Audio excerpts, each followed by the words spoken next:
Welcome to another episode of The Story Behind the Car. I was at the Rustoberfest and this car was there. What an amazing example, a tribute car to Lions Raceway.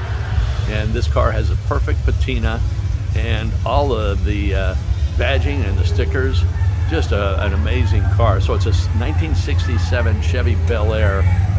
There you can see the Bel Air badging and just all the different badging around the car. You can see that it's a 7-passenger, so it has the way back seat and facing the back.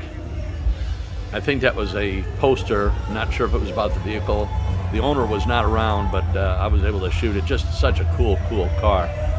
So it has a 327 V8. As I mentioned, it has amazing patina. And here you can see Don the Snake Perdone.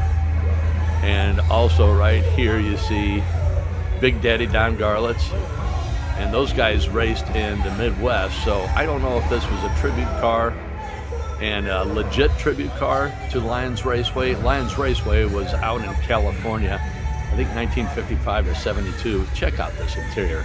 What a cool wagon.